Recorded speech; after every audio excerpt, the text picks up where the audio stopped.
Presidente, o senhor falou em democracia, falou em direitos humanos aí numa resposta anterior à pergunta do Eduardo Castro.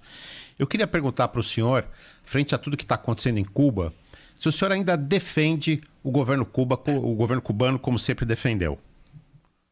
Ô, Sabino, eu já estava achando que essa pergunta estava demorando demais. Gente, eu acho, o que está acontecendo em Cuba de tão especial? Houve uma passeata em Cuba. Aliás, numa das televisões que eu assisti, o presidente de Cuba estava na passeata. Estava conversando com as pessoas na passeata. Olha, há razões de ter protesto em Cuba? Há. Cuba é um país que está empobrecido por conta do bloqueio, que é muito sério. São 60 anos de bloqueio.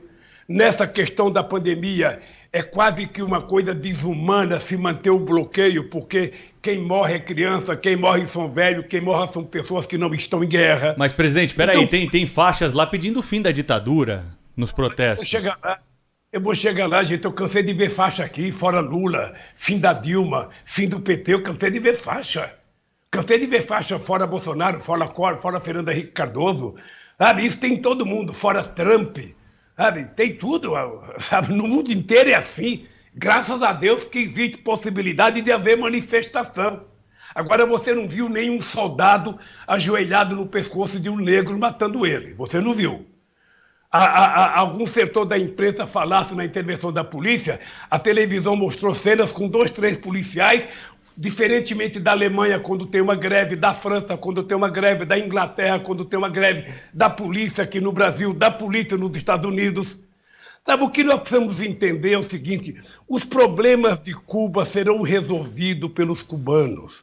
Os problemas da Venezuela serão resolvidos pela Venezuela. O problema do Brasil será resolvido pelo Brasil. Não é necessária interferência internacional. Eu, sinceramente, queria dizer para vocês que eu estou frustrado com o comportamento do Biden. Porque o Biden fez um belo discurso voltado para o público interno, para se contrapor ao Trump, um discurso que eu até elogiei, mas do ponto de vista da política externa, o Trump tomou 240 medidas punitivas contra Cuba e o Biden não mudou nenhuma. Não é possível que o governo americano guarde tanto ódio no coração por causa que Cuba venceu a revolução. Não é possível. Deixa os cubanos viverem a vida deles.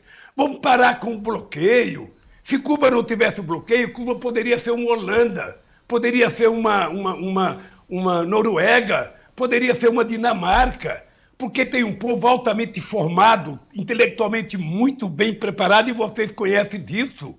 O que precisa é dar oportunidade. Cuba não conseguiu nem comprar respirador, porque os americanos não permitiram que chegasse lá. Isso que é desumano, é isso que a gente deveria estar criticando. Não tem problema pedir democracia em Cuba, não tem problema, isso o povo pode pedir à vontade. O povo ir para a rua também pode ir à vontade em qualquer lugar do mundo. O que precisa, na verdade, é a gente saber o seguinte: pelo amor de Deus, os americanos precisam parar de ser rancorosos, precisam parar de ser donos do mundo e parem de fazer bloqueio, porque o bloqueio é uma forma covarde de você matar quem não está em guerra. É uma forma covarde de você punir alguém que você não gosta. Vamos deixar os cubanos serem o que eles quiserem. Vamos deixar eles poderem ter contato com quem quiserem. Não é possível. Presidente. Não é um dia. Ô Pedro, são 60 anos, Sabino. É 60 anos de bloqueio. Do que os Estados Unidos têm medo? Do que eles têm medo, pelo amor de Deus? Presidente, vamos mas agora, abrir. Agora a decisão do governo cubano também foi dificultar o acesso à internet do povo cubano. O senhor concorda com isso? Eu não sei, eu não concordo com isso. Veja, eu não concordo com isso. Agora é o seguinte, aqui no Brasil, e o Trump também, era preciso que a internet tomasse uma atitude contra a mentira. Você sabe quantas mentiras o Bolsonaro conta por dia? O Bolsonaro conta mais de 4 mentiras por dia. Isso já provado. Isso já provado, denunciado pela imprensa.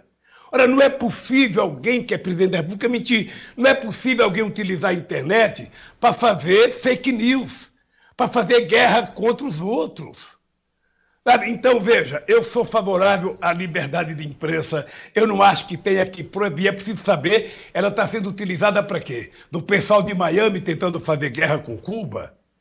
Do pessoal de um país tentando intervir no outro? Eu sei o que é isso, querido, eu sei o que é isso. Hoje já está provado de que na campanha de 2018 teve fake news vindo de fora para dentro do Brasil. Isso já se sabe. E não é possível a gente permitir com isso, Sabino, porque senão a democracia não será consolidada e não será respeitada. É preciso que, sabe, a internet seja utilizada para o bem, para a democracia, para o exercício da verdade e não para o exercício da mentira. Nessa de discutir dois segmentos da sociedade brasileira que estão nesse instante muito identificados, se bem que as últimas pesquisas já mostram um pouquinho de mudança, com o governo do presidente Bolsonaro. Evangélicos e militares. Como é que o senhor rompe, representando o PT ou como candidato, essa barreira que existe entre esses dois grupos numerosos na sociedade brasileira? Eduardo Castro, deixa eu lhe dizer uma coisa. Nem os militares querem ser tratados como gado e nem os evangélicos são gados. Ou seja, essa gente tem que ser tratada como cidadãos brasileiros. E você tem que ter um discurso para o cidadão brasileiro. Sabe? Você veja que na última pesquisa que houve no Datafolha, eu já ganhava do Bolsonaro junto aos evangélicos. É uma ilusão achar que um pastor que fala bobagem, sabe, vai conduzir o seu rebanho a votar no Bolsonaro. Ora, se votar em 2018, aqui em 2018 foi uma circunstância muito especial. O povo se dirigiu para votar naquela eleição com muito ódio, com muita mentira. Muita mentira. Eu não sei como é que vocês acompanharam as eleições, mas a utilização das mentiras contra o PT e contra o Haddad foi muito forte. Sabe, aquele negócio de falar mamadeira de piroca é uma coisa que eu jamais imaginei que pudesse ser ventilado da boca de um ser humano, e eles fizeram campanha com aquilo. Sabe? Então, eu trato os evangélicos com o respeito que eu trato o católico. Eu trato os militares com o respeito que eu trato o civil.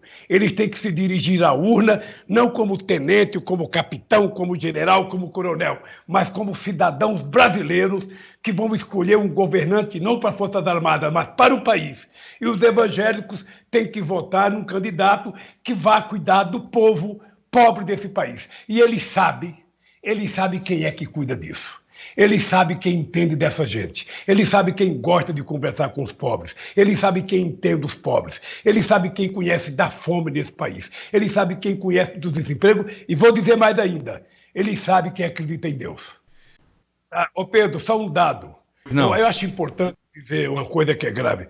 Eu não posso acreditar, eu não sei se vocês viram, não dá para acreditar que o Bolsonaro marcou uma reunião com o Fux para ir rezar o Pai Nosso. Sinceramente, pelo amor de Deus, o Brasil precisa, sabe, tomar conta do Brasil, porque um cidadão que vai conversar com a Suprema Corte e dizer eu fui lá rezar um Pai Nosso, sabe, não tem sentido. Então, o povo não suporta mais isso, o povo quer efetivamente alguém que governe esse país, pensando no povo brasileiro. Um abraço Pedro, um abraço Eduardo Castro, um abraço Antônio Sabino e até a próxima oportunidade, se Deus quiser.